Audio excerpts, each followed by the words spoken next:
Hello students, welcome to CRP academy.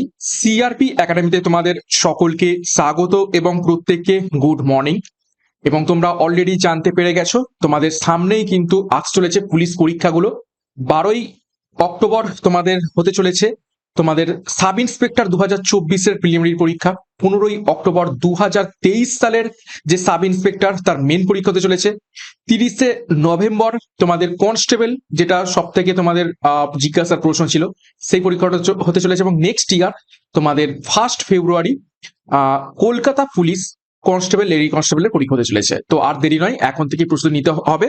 এবং সেই পরীক্ষাগুলোকে লক্ষ্য করে আমরা নতুন আমাদের যে সিরিজ জিকে অভিযান শুরু করেছি। Upcoming West Bengal police, Kolkata police constable এবং সাব ইন্সপেক্টর পরীক্ষাকে লক্ষ্য করে প্রত্যেকদিন সকাল 7টা থেকে ক্লাসগুলো চলবে। 40টি করে হুবহু কমনযোগ্য প্রশ্ন তো থাকছে।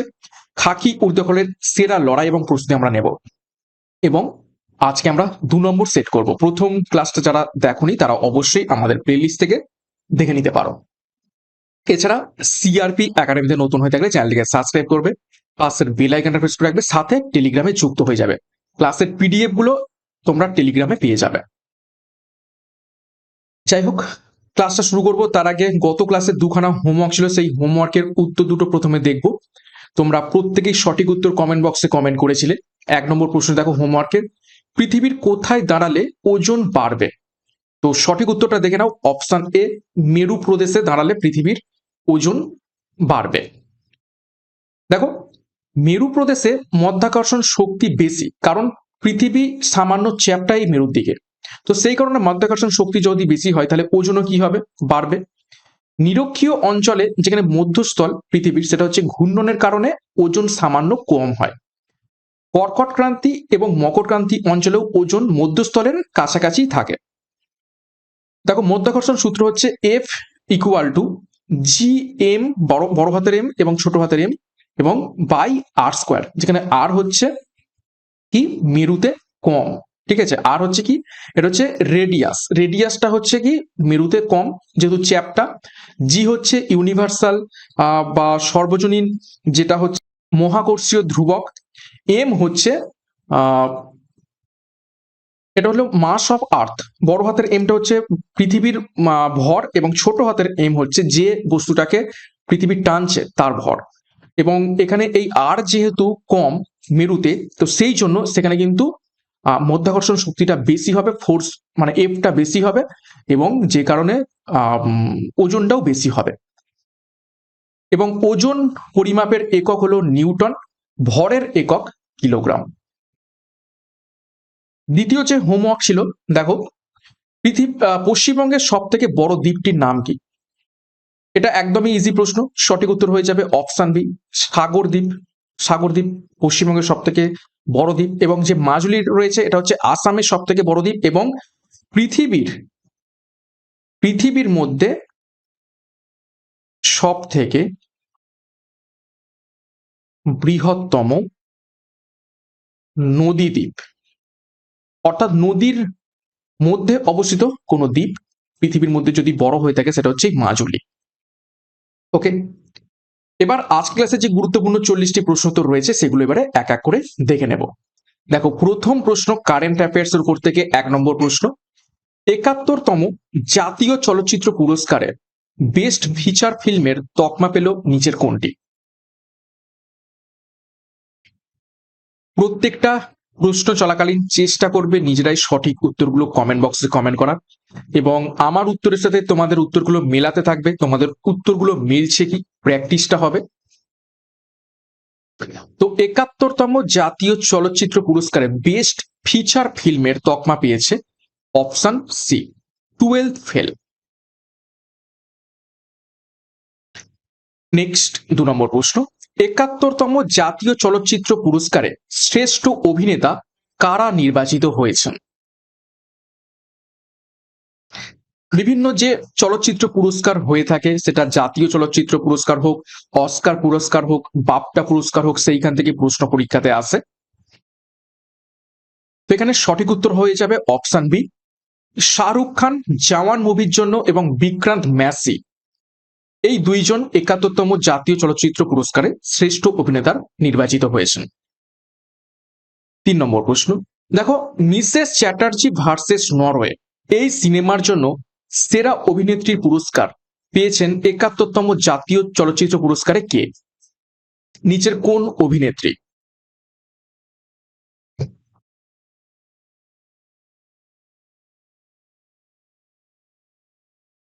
তো সঠিক উত্তর হয়ে যাবে অপশন সি, রানী মুখার্জি। ৪ নম্বর প্রশ্ন, এশিয়া কাপ ২০২৫ নিচের কোন স্থানে অনুষ্ঠিত হবে? নিচের কোন দেশে?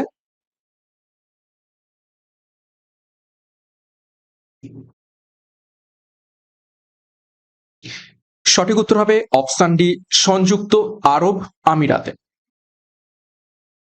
নেক্সট একটি গুরুত্বপূর্ণ ঘোষণা, তোমাদের পুলিশ পরীক্ষার টেন্টেটিভ ডেট প্রকাশিত হয়ে গেছে। তো এখন স্পেশাল তোমাদের প্রস্তুতি প্রয়োজন রয়েছে। তো আপকামিং ওয়েস্ট বেঙ্গল পুলিশ এবং কলকাতা পুলিশ কনস্টেবল পরীক্ষাকে লক্ষ্য করে স্পেশাল ৯০ দিনের চ্যালেঞ্জ কোর্স লঞ্চ করা হয়েছে, যেখানে তোমরা পরীক্ষার সিলেবাস অনুযায়ী জিকে, ইংরেজি, গণিত এবং রিজনিং এর প্রত্যেকটা বিষয় ধরে ধরে, প্রত্যেকটা অধ্যায় ধরে ধরে ডেসক্রিপটিভ প্যাটার্নের থিওরির মাধ্যমে তোমরা ক্লাসগুলো পাবে।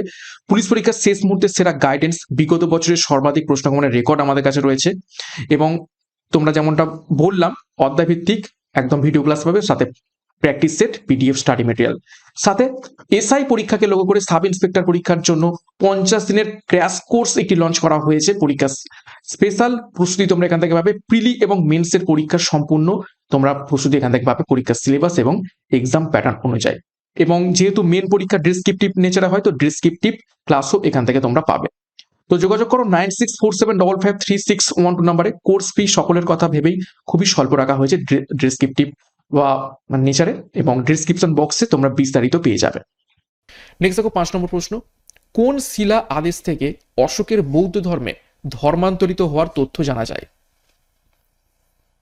আমরা জানি কলিঙ্গ যুদ্ধ যেটা হয়েছিল, সেই কলিঙ্গ যুদ্ধের পরে অশোকের মন অনুতপ্ত হয় এবং যুদ্ধ ছেড়ে শান্তির পথে চলে যান এবং বৌদ্ধ ধর্মে ধর্মান্তরিত হন। তো কোন শিলা আদেশ বা রক এডিক্ট থেকে আমরা এটা জানতে পারি? সঠিক উত্তর হবে অপশন এ, ভোবরু শিলা আদেশ থেকে। কলিঙ্গ শিলা আদেশ এটা কত নম্বর rock edict? Rock edict 13। Next ৬ নম্বর প্রশ্ন, নিচের মধ্যে কে শক যুগের প্রবর্তন করেন? শক যুগ মানে সাকা এরাস, যেটাকে আমরা ইংলিশে বলে থাকি।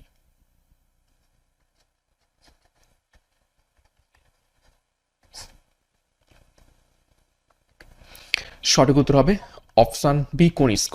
দেখো কুষাণ সম্রাট কনিষ্ককে ৭৮ খ্রিস্টাব্দে সিংহাসনে আরোহণের সময় শক যুগের সূচনা করা হয়ে থাকে। ৭ নম্বর প্রশ্ন, আলমাত্তি বাঁধ নিচের কোন নদীর উপর অবস্থিত রয়েছে?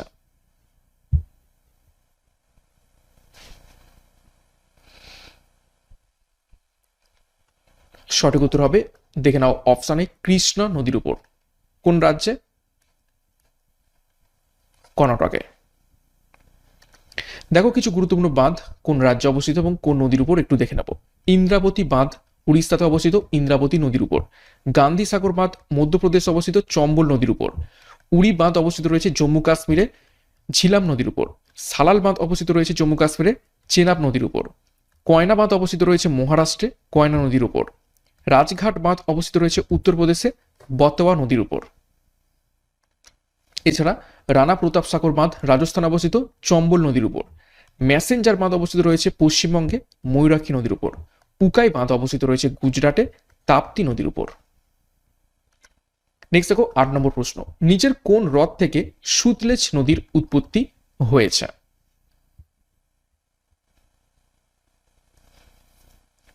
গুরুত্বপূর্ণ প্রশ্ন।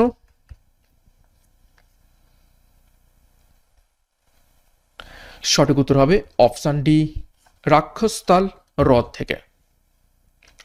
দেখো বিভিন্ন নদীর নাম, উৎস এবং পতন স্থল আমরা দেখে নেব। গোদাবরী নদী, তার দৈর্ঘ্য ১৪৬৫ কিলোমিটার। এটি ত্রিম্বক পর্বত থেকে উৎপত্তি লাভ করে বঙ্গোপসাগরে পতিত হয়েছে। কাবেরী নদী 805 কিলোমিটার ব্রহ্মগিরি শৃঙ্গ থেকে উৎপত্তি লাভ করে বঙ্গোপসাগরে পতিত হয়েছে। গঙ্গা নদী 2525 কিলোমিটার গঙ্গোত্রী হিমবাহ থেকে উৎপত্তি লাভ করে বঙ্গোপসাগরে পতিত হয়েছে। মহানদী 858 কিলোমিটার সিয়াওয়ারা উচ্চভূমি থেকে উৎপত্তি লাভ করে বঙ্গোপসাগরে পতিত হয়েছে। তাপ্তি নদী 724 কিলোমিটার মহাদেব পর্বত থেকে উৎপত্তি লাভ করে কাম্বে উপসাগরে পতিত হয়েছে। নর্মদা নদী 1312 কিলোমিটার অমরকণ্টক শৃঙ্গ থেকে উৎপত্তি লাভ করে কাম্বে উপসাগরে পতিত হয়েছে। নেক্সট দেখো, ব্রহ্মপুত্র নদী বা নদ চেমাংদুং হিমবাহ থেকে উৎপত্তি লাভ করে বঙ্গোপসাগরে পড়েছে। কৃষ্ণা নদ 1400 কিলোমিটার মহাবালেশ্বর শৃঙ্গ থেকে বঙ্গোপসাগরে পতিত হয়েছে। সিন্ধু নদ 2880 কিলোমিটার সিনকা বা উষ্ণ প্রস্রবণ থেকে উৎপত্তি লাভ করে আরব সাগরে পতিত হয়েছে। লুনি নদী 495 কিলোমিটার পুষ্কর ভ্যালি থেকে উৎপত্তি লাভ করে কচ্ছের রানে পতিত হয়েছে। এবং লুনি নদী একমাত্র অন্তর্বাহিনী নদী। ঝিলাম নদী 795 কিলোমিটার ভেরিনাগ পাহাড় থেকে উৎপত্তি লাভ করে চেনাব নদীতে পতিত হয়েছে। নেক্সট দেখো 9 নম্বর প্রশ্ন, গোয়া, দমন ও দিউ অঞ্চলগুলি ভারতের সংবিধানে অন্তর্ভুক্ত করা হয়েছিল কোন সংশোধনী বিলের মাধ্যমে? খুবই গুরুত্বপূর্ণ প্রশ্ন, প্রত্যেকটা প্রশ্নই খুবই গুরুত্বপূর্ণ এবং একটু হাই লেভেলের। প্রত্যেকদিন ক্লাসগুলো ফলো করবে, অনেক অনেক প্র্যাকটিস হবে এবং নিজেদের কনফিডেন্সটা বাড়বে। সঠিক উত্তর হবে অপশন ডি, দ্বাদশ সংশোধনী 1962 সালে। 10 নম্বর প্রশ্ন, অনুচ্ছেদ 112 এর আদেশ অনুযায়ী নিম্নলিখিত নথির মধ্যে কোনটি সংসদে উপস্থাপিত হয়?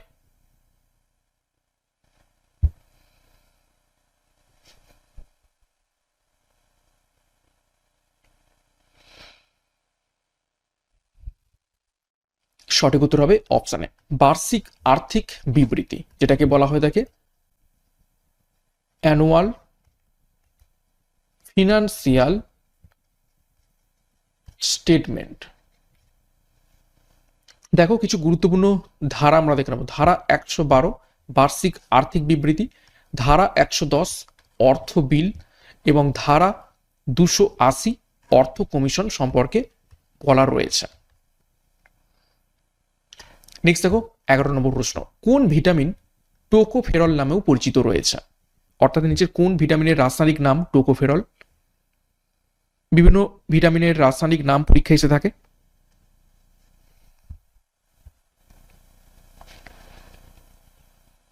সঠিক উত্তর দেখে নাও, অপশন বি ভিটামিন ই। দেখো বিভিন্ন ভিটামিন সমূহ এবং তাদের রাসায়নিক নাম দেখে নেব। ভিটামিন এর রাসায়নিক নাম রেটিনল, ভিটামিন বি1 এর রাসায়নিক নাম থিয়ামিন, ভিটামিন বি2 রাসায়নিক নাম রাইবোফ্লাভিন, ভিটামিন বি3 রাসায়নিক নাম নিয়াসিন, ভিটামিন বি5 এর রাসায়নিক নাম প্যান্টোথেনিক অ্যাসিড, ভিটামিন বি6 এর রাসায়নিক নাম পাইরিডক্সিন, ভিটামিন বি7 বা ভিটামিন এইচ তার রাসায়নিক নাম বায়োটিন। এছাড়া ভিটামিন বি9 এর রাসায়নিক নাম ফলিক অ্যাসিড, ভিটামিন বি12 এর রাসায়নিক নাম সায়ানোকোবালামিন, ভিটামিন সি রাসায়নিক নাম অ্যাসকর্বিক অ্যাসিড, ভিটামিন ডি এর রাসায়নিক নাম ক্যালসিফেরল, ভিটামিন ই এর রাসায়নিক নাম টোকোফেরল, ভিটামিন জি এর রাসায়নিক নাম নিয়াসিন, ভিটামিন কে এর রাসায়নিক নাম ফাইলোকুইনন বা ন্যাপথোকুইনন। 12 নম্বর প্রশ্ন, আমাদের শরীরে কোথায় ইউরিয়া তৈরি হয়ে থাকে?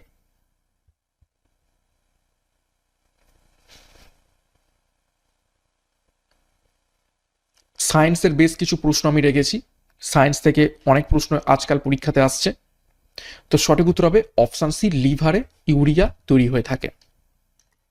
13 নম্বর প্রশ্ন, পর্যায় সারণীতে নিচের কোনটি সবচেয়ে বেশি এবং সবচেয়ে কম তড়িৎ ঋণাত্মক উপাদান?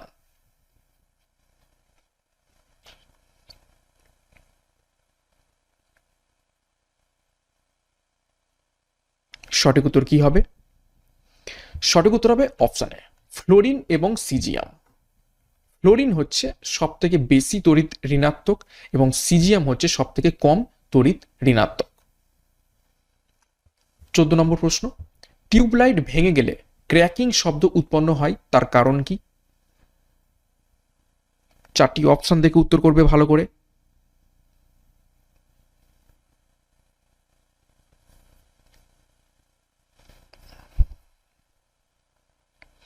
সঠিক উত্তর হবে অপশন এ। বাতির ভিতরের চাপ বায়ুমণ্ডলীয় চাপের চেয়ে কম থাকে, যে কারণে যখনই ভেঙে যায় তখন ক্র্যাকিং শব্দ উৎপন্ন হয়ে থাকে। 15 নম্বর প্রশ্ন দেখো, সেপ্টবার্গ ইউনিট ড্যাশের একটি ইউনিট।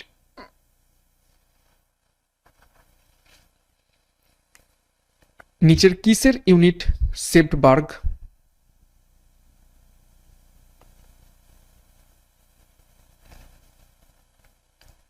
সঠিক উত্তর হবে অপশন ডি, সময়ের ইউনিট।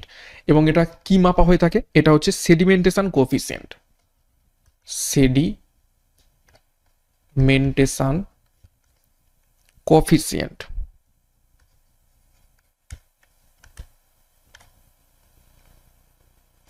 নেক্সট 16 নম্বর প্রশ্ন, সমুদ্র পৃষ্ঠে মেরুতে এবং নিরক্ষরেখায় অভিকর্ষের কারণে ত্বরণের মানের মধ্যে পার্থক্য কি?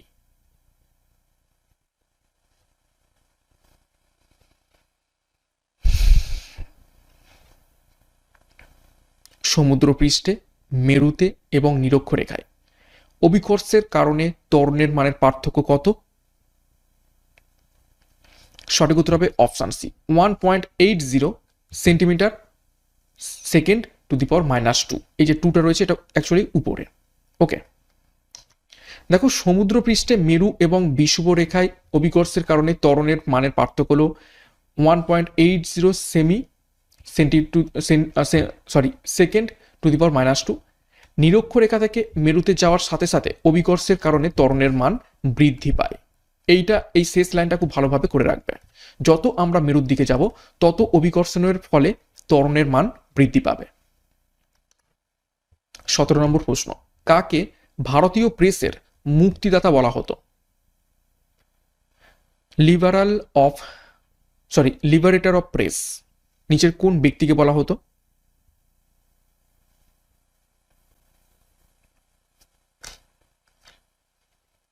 সঠিক উত্তর হবে অপশন বি, চার্লস মেটকাফকে।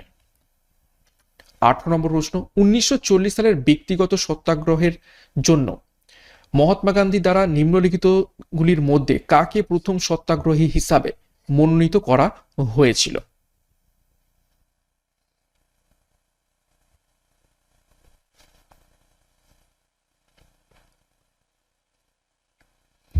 সঠিক উত্তর হবে অপশন এ, আচার্য বিনোবা ভাবেকে। দেখো নির্বাচিত প্রথম সত্যাগ্রহী ছিলেন আচার্য বিনোবা ভাবে, যিনি যুদ্ধের বিরুদ্ধে কথা বলার সময় তাকে জেলে পাঠানো হয়েছিল। দ্বিতীয় সত্যাগ্রহী কে ছিলেন? ইন্ডিভিজুয়াল সত্যাগ্রহী বা ব্যক্তিগত সত্যাগ্রহী, তিনি হলেন জওহরলাল নেহেরু। এবং তৃতীয় ছিলেন ব্রহ্মা দত্ত, গান্ধীর আশ্রমের একজন বন্দী। 19 নম্বর প্রশ্ন দেখো, নিচের কোন আইনের অধীনে ভারতে সিভিল সার্ভিস চালু করা হয়?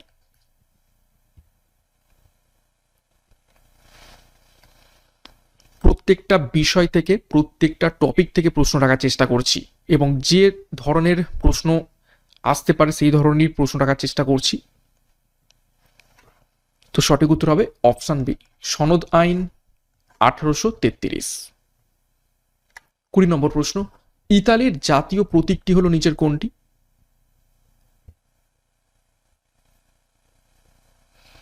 চারটি অপশন রয়েছে, দেখে উত্তর করার চেষ্টা করো। সঠিক উত্তর মিলিয়ে নাও, অপশানে শ্বেত পদ্ম ইতালির জাতীয় প্রতীক। দেখো বিভিন্ন দেশের নাম এবং তাদের জাতীয় প্রতীক দেখে নেব। জাপানের জাতীয় প্রতীক চন্দ্রমল্লিকা, ইতালির জাতীয় প্রতীক শ্বেত পদ্ম, হংকংয়ের জাতীয় প্রতীক অর্কিড গাছ, সুইজারল্যান্ডের জাতীয় প্রতীক হোয়াইট ক্রস, লেবাননের জাতীয় প্রতীক পাইন জাতীয় গাছ, ডেনমার্কের জাতীয় প্রতীক বিচ গাছ, ডোমিনিকার জাতীয় প্রতীক তোতা পাখি, ফ্রান্সের জাতীয় প্রতীক লিলি ফুল। নেক্সট 21 নম্বর প্রশ্ন দেখো, চাটুর্যমশাই, জটাধর বক্সি এবং বিরিঞ্চি বাবা এই চরিত্রগুলির স্রষ্টা নিচের কোন বাঙালি সাহিত্যিক? ভিভিআই করো।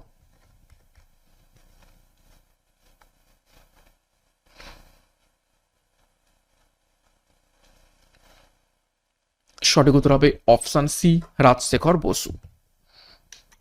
দেখো কিছু গুরুত্বপূর্ণ চরিত্র এবং তাদের স্রষ্টার নাম দেখে নেব।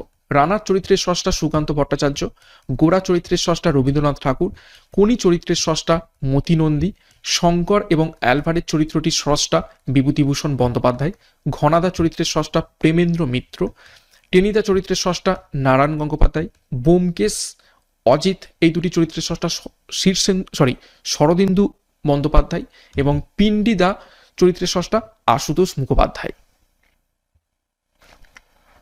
22 নম্বর প্রশ্ন দেখো, সনেট লুইস শহরটি কোন নদীর তীরে অবস্থিত রয়েছে?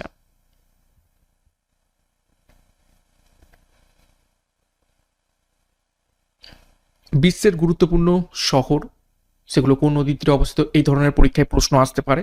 সঠিক উত্তর হবে এখান থেকে অপশন বি, মিসিসিপি নদীর তীরে সনেট লুইস শহরটি অবস্থিত রয়েছে। এক্সট্রা নোটস কিছু দেখবো, দেখো শহর আর নদী। আলেকজান্দ্রিয়া শহরটি নীল নদের তীরে অবস্থিত, আমস্টারডাম শহরটি অ্যামসেল নদীর তীরে অবস্থিত, বুদাপেস্ট শহরটি দানিউব নদীর তীরে অবস্থিত, বাগদাদ শহরটি টাইগ্রিস নদীর উপর অবস্থিত, রোম শহরটি টাইবার নদীর তীরে অবস্থিত, ব্যাংকক শহরটি মেনাম নদীর তীরে অবস্থিত এবং ভিয়েনা যে শহর সেটা দানিউব নদীর তীরে অবস্থিত। খুবই গুরুত্বপূর্ণ তথ্য, এই এক্সট্রা নোটসগুলো কিন্তু তোমরা স্কিপ করবে না, এক্সট্রা নোটসগুলো খুবই ইম্পর্টেন্ট, ঠিক আছে? এক্সট্রা নোটস থেকেও পরীক্ষায় প্রশ্ন আসার চান্স রয়েছে, সেই কারণেই তোমাদের এক্সট্রা নোটসগুলো দিচ্ছি, এগুলো কিন্তু ভালো করে তোমরা ফলো করো। 23 নম্বর প্রশ্ন, নরওয়ের পার্লামেন্টের নাম কি? এই টপিকটা থেকে বেশ প্রশ্ন আসে বিভিন্ন পরীক্ষাতে, বিভিন্ন দেশের পার্লামেন্টের নাম, তো স্টার মার্ক করবে। তো সঠিক উত্তর হবে অপশন ডি, স্টোটিং নরওয়ের পার্লামেন্টের নাম। এবার দেখো কিছু গুরুত্বপূর্ণ দেশ এবং তাদের যে লোকসভা বা পার্লামেন্ট কি কি নামে পরিচিত সেগুলো একটু দেখে নিই। আফগানিস্তানের পার্লামেন্ট সোরা নামে পরিচিত, ভুটানের পার্লামেন্ট তাসাংগারু নামে পরিচিত, ডেনমার্কের পার্লামেন্ট ফোকেটিং নামে পরিচিত, জার্মানির পার্লামেন্ট বান্ডেসট্যাগ নামে পরিচিত, ইরানের পার্লামেন্ট মজলিস নামে পরিচিত, আয়ারল্যান্ডের পার্লামেন্ট ডেইলি ইরেন নামে পরিচিত, ইসরায়েলের পার্লামেন্ট ন্যাসেট নামে পরিচিত এবং জাপানের পার্লামেন্ট ডায়েট নামে পরিচিত।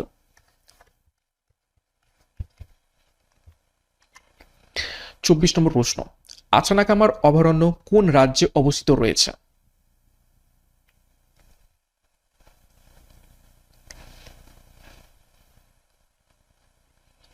সঠিক উত্তর অপশন সি, ছত্তিশগড়। দেখো বিভিন্ন অভয়ারণ্য এবং জাতীয় উদ্যান এবং তাদের অবস্থান একটু দেখে নিই।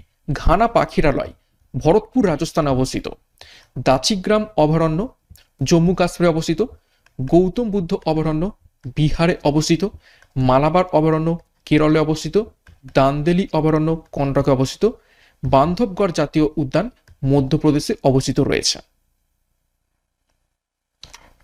25 নম্বর প্রশ্ন, নিম্নলিখিত সুলতানদের মধ্যে কোন সুলতান প্রথমবারের মতো কৃষকদের উপর সেচ কর আরোপ করেন? স্টার মার্ক প্রশ্ন।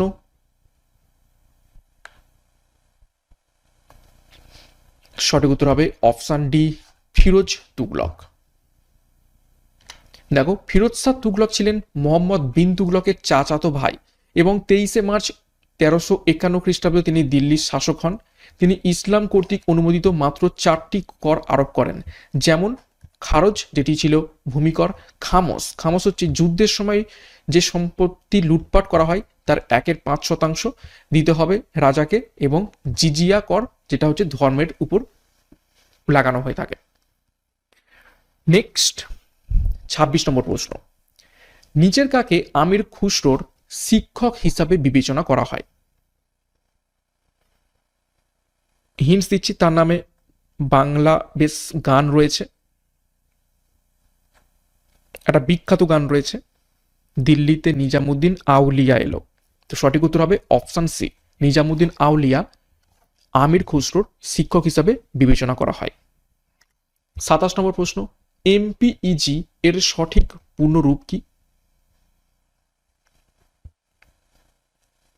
ইতিহাস, ভূগোল, সংবিধান, economics, current affairs, static GK, computer technology, বিজ্ঞান, বায়োলজি, কেমিস্ট্রি, ফিজিক্স, প্রত্যেকটা টপিক থেকে প্রশ্ন রাখার চেষ্টা করছি এবং হাই লেভেলের। সঠিক উত্তর হবে option B, moving picture experts group. 28, তরাইনের প্রথম যুদ্ধে নিচের কোন দুর্গটি মোহাম্মদ ঘুরির বাহিনী দখল করেছিল, যেটি ঘুরিদ এবং চৌহানদের মধ্যে যুদ্ধের সূত্রপাত করেছিল? অর্থাৎ নিচের কোন দুর্গটি মোহাম্মদ ঘুরির বাহিনী দখল করেছিল এবং সেটাকে ছাড়াতে পৃথ্বীরাজ চৌহান যায় এবং তার ফলে মোহাম্মদ ঘুরি এবং চৌহানের মধ্যে প্রথম পানিপথের যুদ্ধ হয়? সঠিক উত্তর হবে অপশন সি, তাবারহিন্দ দুর্গ। 1191 সালে প্রথম তরাইনের যুদ্ধ হয়।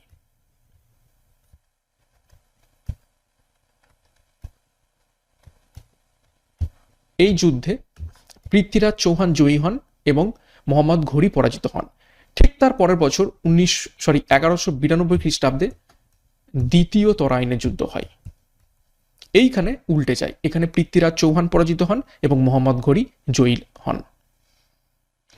নেক্সট 29 নম্বর প্রশ্ন, খাম্বাত উপসাগরে নিচের দুটি নদীর কোনটি খালি? সরি, প্রশ্নটা ভুল হয়েছে।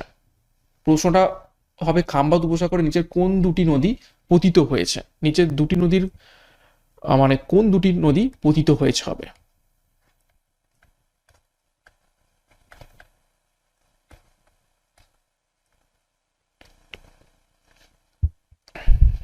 সঠিক উত্তর হবে অপশানে নর্মদা এবং তাপ্তি নদী খাম্বাত উপসাগরে পতিত হয়েছে। 30 নম্বর প্রশ্ন, উপরের গঙ্গা সমভূমির অস্থির বায়বীয় বালুকাময় আমানত কোন নামে পরিচিত?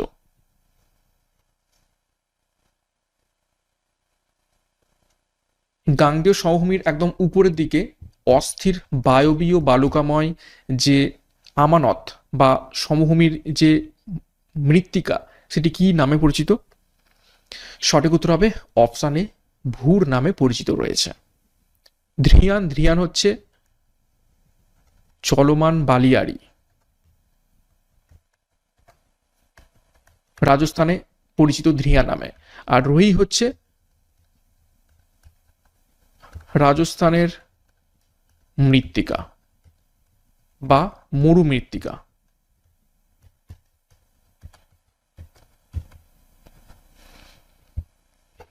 ওকে, নেক্সট 31 নম্বর প্রশ্ন, ভারতের সংবিধানে প্রস্তাবনায় নিচের কোন ধরনের স্বাধীনতার উল্লেখ নেই?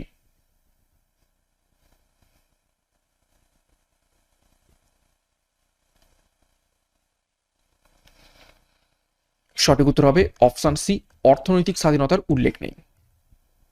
দেখো, ভারতের সংবিধানের প্রস্তাবনায় 5টি ধরনের স্বাধীনতার কথা বলা হয়েছে। কি কি?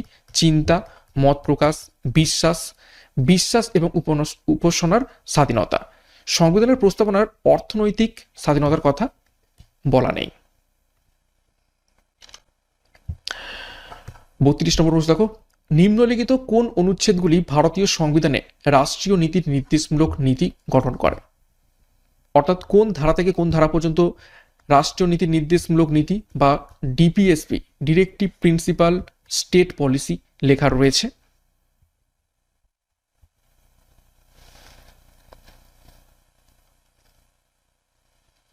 সঠিক উত্তর হবে অপশন বি, 36 থেকে 51, পার্ট 4। 33, নিচের কোন প্রতিষ্ঠান ওয়ার্ল্ড ইকোনমিক আউটলুক রিপোর্ট প্রকাশ করে থাকে?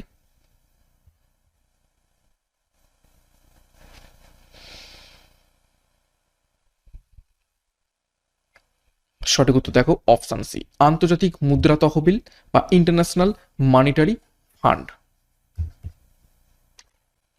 34 নম্বর প্রশ্ন, ভারতের বৃহত্তম বাজরা বা পাল মিলেট উৎপাদনকারী রাজ্য নিচের কোনটি? ভিভিআই করো।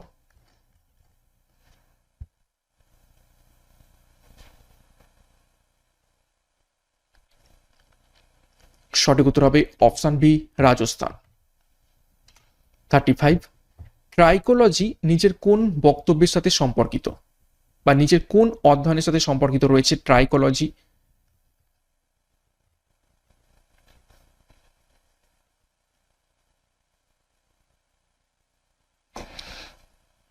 সঠিক উত্তর হবে অপশান ডি, চুলের অধ্যয়নের সাথে সম্পর্কিত রয়েছে ট্রাইকোলজি। 36, অনেক সময় আমরা পত্রিকায় পড়ি যে ভেজাল দুধ তৈরিতে ডিটারজেন্ট ব্যবহার করা হয়। দুধে ভেজাল ডিটারজেন্ট ব্যবহার করা হয় কেন?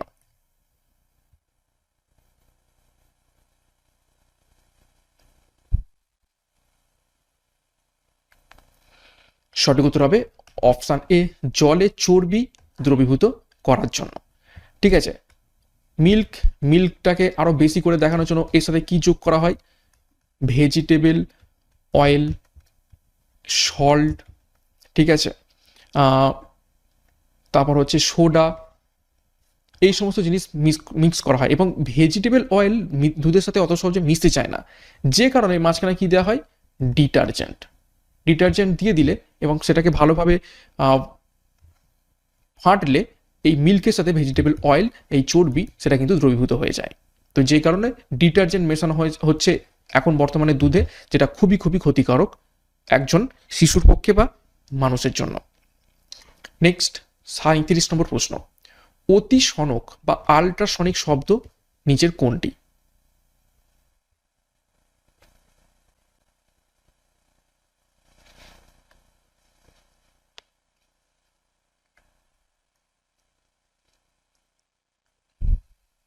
সঠিক উত্তর হবে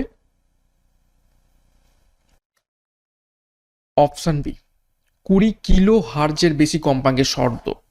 অপশনগুলো দেখো খুব গায়ে গায়ে দেওয়া রয়েছে, কিন্তু এখানে কি রয়েছে? Kilo hertz. 20 কিলো হার্জ মানে কত? 20,000 হার্জ। 20,000 হার্জের উপরের যে শব্দ, সেটাকে বলা হয় তাকে কি? অতিসনক বা আল্ট্রাসনিক শব্দ। 38, 1884 সালে সুরেন্দ্রনাথ ব্যানার্জি কোথায় ভারতীয় জাতীয় সম্মেলন বা ইন্ডিয়ান ন্যাশনাল কনফারেন্স প্রতিষ্ঠা করেন?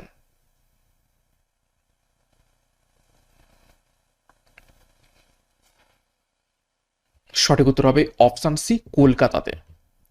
এখান থেকে গুরুত্বপূর্ণ তথ্য ভালোভাবে মনে রাখবে, যেটা সবসময় অনেকের মধ্যে মানে গুলিয়ে যায় এবং ভুল উত্তর করে। যখন বলবে Indian national conference, Indian national conference, তখন হয়ে যাবে 1884। আর যখন বলবে ইন্ডিয়ান অ্যাসোসিয়েশন,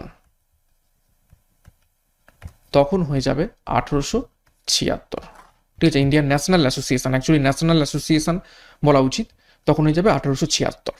এবং তিনি অর্থাৎ কে? এই সুরেন্দ্রনাথ ব্যানার্জি রাষ্ট্রগুরু বা জাতির শিক্ষক নামেও পরিচিত ছিলেন। 39 দেখো, মাল্যদান সিনেমাটি কে পরিচালনা করেছেন?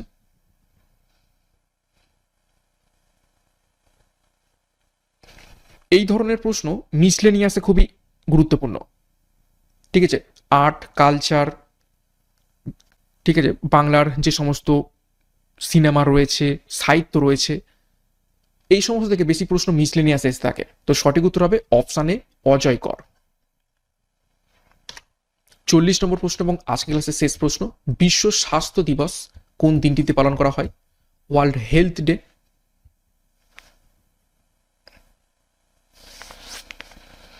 তো সঠিক উত্তর হবে অপশান ডি, 7ই এপ্রিল। এই ছিল 40টি প্রশ্ন আজকের। এবার আমরা আজকে ক্লাসের যে দুটো হোমওয়ার্ক রয়েছে একটু দেখে নেব, এবং এই দুটো হোমওয়ার্কের সঠিক উত্তর কি হবে তোমরা কমেন্ট বক্সে কমেন্ট করবে। 1 নম্বর প্রশ্ন, কোন অভয়ারণ্যটি হাতির জন্য বিখ্যাত? সঠিক উত্তর কি হবে তোমরা প্রত্যেকে কমেন্ট বক্সে কমেন্ট করে জানাবে। দ্বিতীয় প্রশ্ন, কলকাতা মাদ্রাসা প্রতিষ্ঠিত হয় নিচের কোন সালে? এটাও সঠিক উত্তর কি হবে তোমরা প্রত্যেকে কমেন্ট বক্সে কমেন্ট করে জানাবে। এবং 40-এর মধ্যে কার কত স্কোর হয়েছে একটু কমেন্ট বক্সে কমেন্ট করে জানাবে। সাথে প্রত্যেকদিন সকাল 7টা থেকে ক্লাসগুলো ফলো করে থাকো, এখান থেকে অনেক অনেক প্রশ্ন তোমাদের প্র্যাকটিস হবে এবং আশা করছি এখান থেকেই কমন পাবে। ক্লাসটা শেষ করবো তার আগে আরো একবার গুরুত্বপূর্ণ ঘোষণা, পুলিশ পরীক্ষা ডাব্লিউবিপি এবং কেপিকে লক্ষ্য করে 90 দিনের চ্যালেঞ্জ কোর্স, কনস্টেবল পরীক্ষাকে লক্ষ্য করে এবং এসআই পরীক্ষাকে লক্ষ্য করে ডবল স্টার 50 দিনের ক্র্যাশ কোর্স, পরীক্ষার সেরা প্রস্তুতি, সঠিক গাইডেন্স এবং স্টাডি মেটার মাধ্যমে পাবে। যোগাযোগ করো 9647553612 নাম্বারে। ডিসক্রিপশন বক্সে বিস্তারিত পেয়ে যাবে। সাথে সিআরপি একাডেমিতে নতুন হয়ে গেলে চ্যানেলটিকে সাবস্ক্রাইব করো, পাশের বেল আইকনটা প্রেস করে রাখো এবং টেলিগ্রামে যুক্ত হয়ে যাও। এই সমস্ত ক্লাসের পিডিএফ, বিষয়ভিত্তিক মক টেস্ট, সাপ্তাহিক কারেন্ট অ্যাফেয়ার্স, সাপ্তাহিক ফুল মক টেস্ট পাওয়ার জন্য। তো আজকের মতো ক্লাসটা এখানে শেষ করলাম। প্রত্যেককে all the best. Thank you, by.